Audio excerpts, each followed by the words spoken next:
الحمد لله رب العالمين والصلاة والسلام على سيد الأنبياء والمرسلين وعلى آله وصحبه أجمعين أما بعد رب اشرح لي صدري ويسر لي أمري واحلل عقدة من لساني يفقهوا قولي درود شریف پڑھیں تمام حضرات. اللہم صلی علی سیدنا و مولانا محمد وعلی آل سیدنا و مولانا محمد بارک وسلم. علم حاصل کرنے کی دعا بھی پڑھیں. رب زدنی علما رب زدنی علما رب زدنی علما. سورۃ النور کی تفسیر ہم لوگ پڑھ رہے ہیں اور واقع افک یعنی حضرت عائشہ رضی اللہ تعالی عنہا کے تعلق سے جو منافقین نے ایک تہمت لگائی تھی اور ایک بالکل ایک طوفان سا لا دیا تھا اور ایک مہینہ یہی ساری چیزیں چلتی رہیں. پھر اللہ تبارک و تعالی نے ان کے پاکی کے لیے ان کی برات کے لیے پوری جو ہے 10 آیتیں اللہ تعالیٰ نے تقریباً نازل فرمائی. ہم انہیں اسٹیپ بائی اسٹیپ پڑھ رہے ہیں. اس سے پہلے ہم لوگوں نے پڑھا تھا کل کی جو درس قرآن تھا ہم لوگوں کا، اس میں کہ اللہ تبارک و تعالیٰ نے مومنین سے یہ کہا تھا کہ بھائی اگر تم لوگوں نے کچھ سن ہی لیا، لولا اذ سمعتموہ، جب تم نے ان چیزوں کو سنا یعنی ان تہمت کو، تو مسلمانوں کو اور مرد اور عورتیں جو ہیں ان کو تو یہ سمجھنا چاہیے کہ ان کے حق میں بہتر ہے اور کہنا چاہیے کہ یہ تو بہت کھلا ہوا جو ہے یہ صریح طوفان ہے نا، یہ تو طوفان ہے، یہ تو اس میں ہمیں نہیں پڑھنا چاہیے. لیکن اس کے برعکس معاملہ ہوا، کچھ مسلمان بھی اس میں پھنس گئے. اب آگے آج اللہ تبارک و تعالی اس بات کو، اسی چیز کو آگے بیان فرما رہے ہیں، کہہ رہے ہیں لولا جاءوا علیہ باربعۃ شہداء فاذ لم یأتوا بالشہداء فاولئک عند اللہ هم الکاذبون. دیکھیے اب وہ بات یاد رکھیے، پچھلی ایک ضابطہ بیان کیا گیا کہ کسی کے اوپر تہمت نہ لگائی جائے، ہے نا، ٹھیک ہے. ایک گناہ شدید اور سخت ترین گناہ تھا، اس کے بارے میں بتایا بھی گیا کہ حد جاری ہوگی اور اس کا پورا سسٹم نظام بتایا گیا. لیکن اس کا مطلب یہ نہیں ہے کہ جو من کیا وہ کسی کے اوپر تہمت اور الزام لگانے لگے. اور اسلام کا نام ہے صرف سزا دینا. اسلام سزا دینے کے لیے نہیں آیا ہے، بلکہ اسلام اس واسطے آیا ہے تاکہ امن و سلامتی کا ماحول بنے، اس کی فضا بنے، لوگ ایک دوسرے کے حقوق کو ادا کرنے والے ہوں، چین و سکون کے ساتھ لوگ رہنے والے ہوں. ہاں، اس چین و سکون اور امن اور سلامتی والی فضا بنانے کے لیے جو لوگ خراب ہیں ان کی خرابیاں عام نہ ہوں اور دوسرے لوگ اس سے محفوظ رہیں، اس کے لیے ضابطہ بنایا گیا ہے نا. تو یہ ایک بات اس میں یہ بیان فرمائی دی گئی تھی کہ بھائی ٹھیک ہے، اگر کوئی الزام لگا ہی رہا ہے کسی کے اوپر تو ایسے الزام نہیں لگانا ہے، بلکہ کیا ہے، 4 شہید لائیے، 4 گواہ لائیے، کیونکہ آپ کسی کے عزت کے ساتھ آپ کھلواڑ کر رہے ہیں. تو مسلمانوں کو یہ بات تھوڑی یاد دلائی گئی کہ بھائی اگر آپ کو یہ لگتا تھا جب آپ نے انہیں سنا، یہ باتیں آپ تک آئیں، ہے نا، تو 4 شہیدوں، 4 گواہ کا آپ مطالبہ کرتے، ہے نا. اما عائشہ، اور خاص طور سے اما عائشہ رضی اللہ تعالیٰ عنہ امہات المومنین، ہے نا، پاک دامنی کی کوئی سوال ہی نہیں ہے. ایسے خاتون پر، عظیم خاتون ہے، ہم سب کی ماں، ان کے اوپر کوئی اس طرح کی چیزیں کرے یہ تو گمان میں بھی نہیں ہونا چاہیے. لیکن اگر کوئی لا ہی دیا ہے اس طرح کی چیز، طوفان اور پروپگنڈا کر ہی رہا ہے، تو آپ اس سے پوچھتے کہ بھائی ٹھیک ہے، آپ 4 شہید لائیے، 4 گواہ لائیے، ہے نا. اور وہ نہیں لا پاتے تو یہ اللہ کے نزدیک وہ لوگ جھوٹے ہو جاتے، ہے نا. کہ مسلمانوں کے یہ کہا گیا کہ آپ کو ایسا کرنا چاہیے. اب یہاں پر ایک بات، تھوڑی سی سوال کسی کے ذہن میں آ سکتا ہے کہ بھائی جب ایک شخص ہے، اس نے کوئی چیز اپنی آنکھوں سے دیکھی، امکان اس بات کا ہے کہ جب اس نے دیکھا تو وہ اکیلا تھا اور وہ اپنے دیکھنے میں سچ ہے اور حق ہے، تو کیا اس کی گواہی یا اس کی بات بھی نہیں مانی جائے گی؟ اور اس کو کہا جا رہا ہے کہ اللہ کے نزدیک وہ جھوٹا ہے، اس کا مطلب کیا ہوا؟ تو اس کا مطلب دراصل اللہ کے نزدیک جھوٹا ہے. اس کو دو طرح سے آپ سمجھ سکتے ہیں, دو جواب ہیں. ایک تو یہ ہے کہ دیکھیے ٹھیک ہے, آپ دیکھے ہیں, آپ نے ایک برائی دیکھی اور آپ اس پر گواہ ہیں, لیکن جو اللہ کا قانون ہے اس قانون کے مطابق آپ کو تین اور گواہ لانے چاہیے آپ کے ساتھ.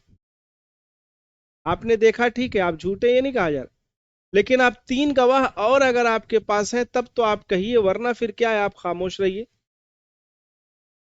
ہے نا, یہ اللہ کا حکم اور ایک قانون بنا دیا گیا, کیونکہ اگر آپ زبردستی کریں گے تو آپ کے اوپر حد جاری ہو جائے گی, کیونکہ دوسرے کی عزت آپ اچھال رہے ہیں. دوسرا جواب یہ بتایا گیا کہ دیکھیے مسلمانوں کو, مطلب ہم لوگوں کو ایز اے مسلم فضول کاموں میں نہیں پڑنا چاہیے. مسلمان کوئی بھی کام کرتا ہے تو اس کا فائدہ ہونا چاہیے, دنیاوی فائدہ ہو حلال طریقے سے, ہے نا, یا کم از کم اخروی فائدہ ہو. دونوں فائدہ ہو بہت اچھا ہے, ورنہ اخروی فائدہ ہو یا دنیاوی فائدہ ہو حلال طریقے سے. اس کے علاوہ جو چیزیں ہیں وہ ساری کی ساری چیزیں فضول ہیں, اس میں مسلمانوں کو نہیں پڑھنا چاہیے. اپنے ایک پرٹیکولر ایک پروگرام بنا کر کے, ایک مشن بنا کر کے اس پہ کام ہونا چاہیے. جو چیز آپ سے تعلق نہیں رکھتی ہے آپ اس میں خواہ میں پڑھ کر کے ایک فضول کام کر کے اپنے وقت کو ضائع کیوں کر رہے ہیں؟ کیونکہ آپ کے سامنے تو اللہ کو راضی کرنے کا مشن ہے, آپ کے سامنے جنت میں واپس جانے کا آپ کے سامنے ایک سوال ہے, آپ کو واپس ہونا ہے نا. تو یہ فرمایا کہ دوسرا جواب تو یہ ہے کہ بھائی فضول کام میں مسلمان نہ پڑیں, اور خاص طور سے کسی دوسرے مسلمان پر الزام نہ لگائیں اگر ان کے پاس کوئی ثبوت نہیں ہے تو نا. اور کسی کے اوپر الزام لگانا اس واسطے کہ ہاں وہ بدنام ہو جائے, یہ صحیح نہیں ہے. کسی کے اوپر الزام لگانا کہ وہ بدنام ہو جائے یہ نہیں صحیح. ہاں اگر اصلاح معاشرہ مقصود ہو تو دوسری بات ہے. تو یہ بات بتلائی گئی. آگے اللہ تبارک و تعالیٰ نے ارشاد پھر مزید فرمایا. اب یہ وہ پورا واقعہ یاد رکھیے, یہ مسلمانوں سے کہا جا رہا ہے اور اس وقت صحابہ سے کہا گیا, اب ہم سب سے کہا جا رہا ہے کہ وَلَوْلَا فَضْلُ اللَّهِ عَلَيْكُمْ وَرَحْمَتُهُ فِي الدُّنْيَا وَالْآخِرَةِ لَمَسَّكُمْ فِيمَا أَفَضْتُمْ فِيهِ عَذَابٌ عَظِيمٌ. کہ اگر اللہ تبارک و تعالیٰ کا فضل تمہارے اور اس کی رحمت تمہارے اوپر نہ ہوتی دنیا میں اور آخرت میں, لَمَسَّكُمْ فِيمَا أَفَضْتُمْ فِيهِ, تو تم نے جو یہ کام کیا ہے نا, یہ جو تم بات جس میں چرچا چل رہی ہے, اس میں بہت سخت عذاب ہو جاتا اور بہت زبردست گرفت ہو. اللہ تعالیٰ نے مسلمانوں کو پھر واضح کیا, تنبیہ کیا. یہ آیت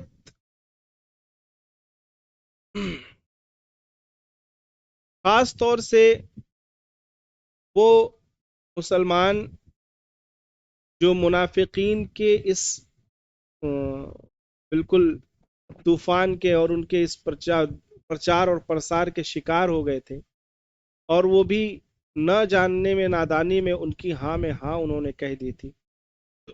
ان کے تعلق سے کہا گیا ہے چونکہ ان لوگوں نے توبہ کر لی تھی, ان لوگوں نے تو اللہ کی بارگاہ میں توبہ کر کے, اور ان کو جو سزا ملنی تھی حد کچھ کو سزا بھی ملی تھی, اس کے بعد سب نے توبہ کر لی تو اللہ تعالیٰ نے ان کی توبہ کو قبول کر لیا. اور پھر اللہ تبارک و تعالیٰ نے اس آیت میں ان لوگوں سے کہا, انہی لوگوں سے, اگر اللہ کا فضل اور اللہ کی رحمت نہیں ہوتی تمہارے اوپر تو تم نے جو یہ بات کی ہے نا, اما عائشہ پر تہمت لگانے والوں کی ہاں میں ہاں ملایا ہے, یہ بہت سخت عذاب ہے, بہت سخت عذاب ہے نا. یہ جو تم نے کیا ہے یہ بہت سخت عذاب ہے, بہت بری بات ہے.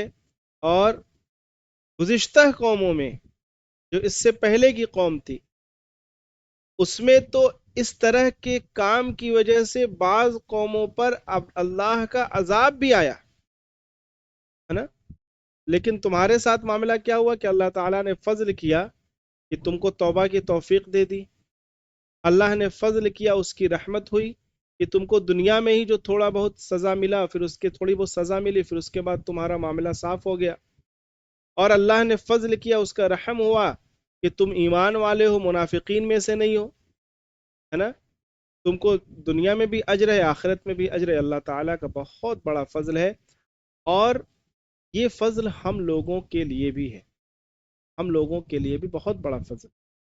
آپ ذرا سا کبھی اس معاملے پر غور کریں، اللہ تبارک و تعالی نے ہمیں جو ایک مسلم گھر میں پیدا کیا نا، ہمارے والدین نے ہمارے پیدا ہونے پر ہمیں اذان اور تکبیر سنائی قبل اس کے کہ ہم کچھ اور سنتے، اور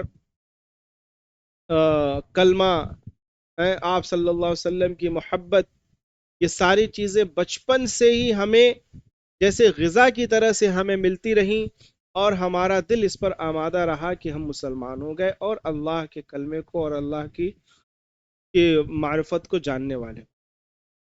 ورنہ صحیح بات تو یہ ہے کہ ہم بھی ہلاک ہو سکتے تھے، ہم بھی برباد ہو سکتے تھے۔ اور ذرا آنکھ اٹھا کر کے آپ اسی ملک میں دیکھیے تو انسان ہی ہیں، ان کے پاس بھی ہماری طرح دماغ ہے، ہم سے زیادہ دماغ ہے، جو وہ استعمال کر رہے ہیں دنیاوی کاموں میں، ان کو سمجھ ہے، ان کے پاس ساری چیزیں ہیں، لیکن اپنے پیدا کرنے والے کے پہچاننے کے معاملے میں وہ اس قدر گمراہ ہیں کہ کوئی کسی پتھر کو اپنا معبود بنا رکھا ہے، کسی نے ندی کو معبود بنا لیا ہے، کسی نے کسی چیز کو معبود بنا لیا ہے، کسی نے کسی چیز کو معبود بنا لیا ہے۔ اور آپ کو جان کے حیرانی ہوگی، اور کیا حیرانی ہوگی، آپ سب جانتے ہیں کہ اسی ملک میں شرمگاہ کی بھی عبادت ہوتی ہے، اس کو بھی لوگوں نے معبود بنا لیا۔ تو عقل انسان کی جب ماری جاتی ہے تو وہ کیا کرے، کچھ اس کو سمجھ میں نہیں آتا۔ اللہ کا فضل ہے کہ اللہ تعالیٰ نے ہمیں ایسے گھروں میں پیدا کیا کہ ہم مسلمان ہیں آج، اور اللہ کو ماننے والے ہیں، محمد صلی اللہ علیہ وسلم پر ہمارا ایمان ہے، قرآن کو ہم آخری کتاب مانتے ہیں، قیامت اور جنت اور جہنم کے بارے میں ہمارا ایمان ہے نا؟ یہ ساری چیزیں ہمیں مل گئی، یہ اللہ کا فضل ہے۔ اب ایک اور آیت دیکھ لیجئے، اِذْ تَلَقَّوْنَهُ بِأَلْسِنَتِكُمْ وَتَقُولُونَ بِأَفْوَاهِكُمْ مَا لَيْسَ لَكُمْ بِهِ عِلْمٍ، ہے نا؟ کہ جب تم اپنی زبانیں ہلانے لگے، مطلب تمہاری زبان پہ یہ بات آنے لگی، آئی مطلب تم لوگوں کے درمیان یہ چرچا ہونے لگی، تو تم نے اپنی زبان پر بولنے لگے ایسی چیز، اپنے منہ میں تم لوگ ایسی چیز کہنے لگے مَا لَيْسَ لَكُمْ بِهِ عِلْمٍ، اور تم کو اس کا کوئی علم نہیں۔ اب سرزنش کی جا رہی ہے نا اما عائشہ کے تعلق سے، جو مسلمان اس طرح کی چیزیں، اور جو منافقین تو خیر منافقین، ان کو سرزنش کی جا رہی تاکہ آئندہ ایسا کام نہ ہو، ہے نا؟ کہ جس کا تمہیں علم نہیں تھا تم اس کے بارے میں کہنے لگے، وَتَحْسَبُونَهُ هَيِّنًا، اور تم یہ گمان کر لگے بہت معمولی چیز ہے، وَهُوَ عِندَ اللَّهِ عَظِيمٌ، اللہ کے نزدیک تو یہ بہت بڑی چیز ہے نا؟ اب یہاں پر ہم لوگوں کے لیے کیا پیغام ہے؟ ہم لوگوں کے لیے تلقہ کا مفہوم ہے، جو آیت ہے، آیت کا ٹکڑا ایک ہے، اس میں ہمارے لیے میرے عزیزوں یہ پیغام ہے کہ دیکھیے کوئی بھی بات آپ کو پتہ چل رہی ہے نا، کوئی بھی چیز آپ کو پتہ چل رہی ہے کسی کے تھرو، آپ نے نہیں دیکھا، کسی کے ذریعے سے آپ کو پتہ چلا، آپ بغیر تحقیق کیے، بغیر تصدیق کیے آپ اس کو آگے فارورڈ کر دے رہے ہیں، آگے بڑھا دے رہے ہیں، یہ غلط چیز۔ بطور خاص جب کسی انسان کے تعلق سے کوئی بات کہی جا رہی، یہ چیز نہیں ہونی چاہیے، ہے نا؟ یہ غلط چیز۔ اب اس کو ذرا سا آپ آج کل سوشل میڈیا میں بھی سوچ سکتے ہیں کہ آج کل موبائل پہ بھی کیا ہے، بہت ساری چیزیں ایسی آ رہی ہیں جن کا تعلق ہے نہیں، صحیح نہیں رہتی ہیں، بہت ساری ایسی خبریں آتی ہیں جو جھوٹی رہتی ہیں، اور آپ بغیر تحقیق، بغیر تصدیق کے آپ اس کو آگے فارورڈ کر دیتے۔ اور مزید سنیے، بعض دفعہ تو دین کی باتیں بتائی جاتی ہیں، ہے نا؟ کوئی ایسی بات آئی، کوئی غلط چیز آئی، اور وہ حالانکہ وہ دین کا نام بھلے ہی سے جس نے بھی، کیونکہ بھائی صرف اچھے لوگ تھوڑے ہیں، برے لوگ بھی ہیں، اور ہم لوگوں سے زیادہ برے لوگ ہیں. میں آپ کو ایک تھوڑا سا وہ بات بتاؤں، تھوڑا یہ بات اپنی پوری کر کے ایک بات اور میں آپ کو بتاؤں کہ دین کے نام پر بھی آپ کے موبائل پر ایسی چیزیں آتی ہیں جو قرآن کہی جاتی ہیں، حدیث کہی جاتی ہیں یا مسئلہ کہا جاتا ہے، حالانکہ وہ غلط ہوتا ہے. اور وہ کوئی بنانے والے مسلمان نہیں ہوتے ہیں. ہم سے اور آپ سے زیادہ قرآن پڑھنے والے دوسری قومیں، اور وہ اس واسطے نہیں پڑھتی کہ ہم کو ہدایت ملے، وہ اس میں سے چیزیں نکالتی ہیں، ہے نا، الٹی پلٹی چیزیں. مطلب صحیح چیز آیت تو صحیح ہے لیکن اس کو غلط طریقے سے پیش کر کے دکھائیں گے، یہ دیکھیے مسلمان یہ بولتے ہیں، مسلمان کے یہ ہے، مسلمان کا ایسا ہے. کبھی کسی لفظ کو، کبھی ہماری خاتون کو جو ہے پردے کا حکم بنایا بتایا گیا تو اس کو غلط طریقے سے پیش کیا جائے گا، گویا کہ جیسے کہ مسلمان عورتوں کا دشمن ہے. یہ نہیں جانتے کہ بھائی مسلمان نے اور اسلام نے عورتوں کو ان کا حق دیا. اس سے پہلے تو عورتوں کو جو ودھوا ہوتی تھی ان کو ستی کر دیا جاتا تھا، سنسار مار دیا، مطلب زندہ رہنے کا حق نہیں تھا. اور اسلام نے تو اسی وقت حق دیا جب بچیوں کو زندہ درگور کیا جاتا تھا. اسلام نے اور بچیوں کو، عورتوں کو عزت دی.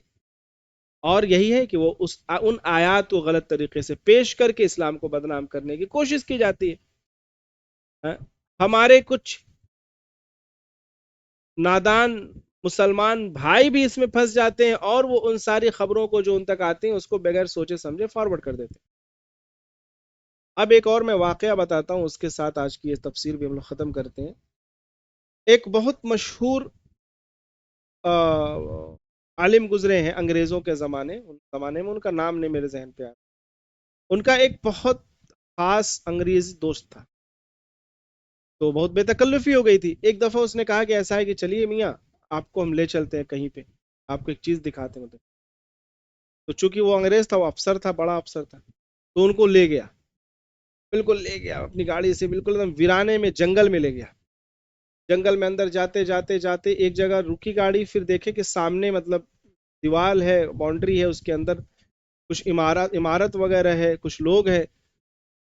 پھر یہ گئے اندر، انہوں نے بات کی تو پھر ان کو بھی اندر جانے کی اجازت ملی. سب کو اندر جانے کی اجازت نہیں تھی. اندر گئے تو دیکھے کہ ایک مدرسے کی طرح بہت بڑی عمارت بنی ہوئی ہے، اور داڑھی ٹوپی والے بہت سارے لوگ ہیں جو بیٹھ کر کے کہیں قرآن کی بات چل رہی، کہیں حدیث کی بات چل رہی، کہیں وغیرہ وغیرہ. اس طرح سے ایک اندر ماحول بنا ہے. ارے یہ کیا؟ اب پھر اس کے بعد وہ بولے کہ بس کچھ پوچھیے گا مت. وہ پورا گھما کے پھر واپس لے کر کے آئے، گاڑی میں بیٹھا، یہ لوگ واپس ہو. انہوں نے پوچھا کہ کیا سمجھا آپ نے؟ بولے کہ ارے بھائی مجھے تو لگ رہا ہے کہ بہت اچھا مدرسہ ہے اور عالم دین اور علماء یہاں تیار ہو رہے ہیں. انہوں نے کہا نہیں، یہ وہ لوگ ہیں جو مسلمان ہیں ہی نہیں، یہ یہود اور نصارہ ہیں، اور یہ آج تیار کیے جا رہے ہیں. اس وقت کی سوچی سمجھی سازش تھی. یہ اس وقت تیار کیے جا رہے ہیں، پھر یہ آپ کے قوم میں چلے جائیں گے اور آپ کی قوم میں جا کر کے فتنہ برپا کریں گے. اللہ تعالیٰ کو بچانا تھا اپنا دین کو، تو اس وقت اللہ تعالیٰ نے اپنے دین کو بچایا بھی. اس وقت بھی قرآن پر دوسری جگہوں پر بہت ریسرچ ہوتی ہے نا، اور اس کے اندر سے آیتوں کو توڑ مروڑ کر کے پیش کیا جاتا ہے، اور یہ بتانے کی کوشش کی جاتی ہے کہ مسلمان اور اسلام کیا ہے. یہ بالکل مار پیٹ کرنے والے اجٹ قوم ہے، ان کو کچھ پتہ نہیں ہے، ان کو کچھ سلیقہ نہیں ہے، وغیرہ وغیرہ وغیرہ. لہذا ہمیں بھی جو یہ چیزیں اگر کہیں سے آ رہی ہیں تو اس کی تحقیق تصدیق کرنی چاہیے کہ یہ صحیح ہے کہ نہیں ہے نا. تو یہ ایک بات تھی جو اس آیت کے ذریعے سے ہمیں بھی پیغام ملا ہے نا. اور آگے اللہ تعالیٰ نے فرمایا وَتَحْسَبُونَهُ هَيِّنًا وَهُوَ عِندَ اللَّهِ عَظِيمٌ، کہ بعض دفعہ ہم چیزوں کو جو ہلکا سمجھ لیتے ہیں نا، وہ بہت بڑی ہوتی ہیں اور ان کا انجام بہت بڑا ہوتا ہے. اللہ تعالیٰ ہم سب کو عمل کی توفیق عطا فرمائے.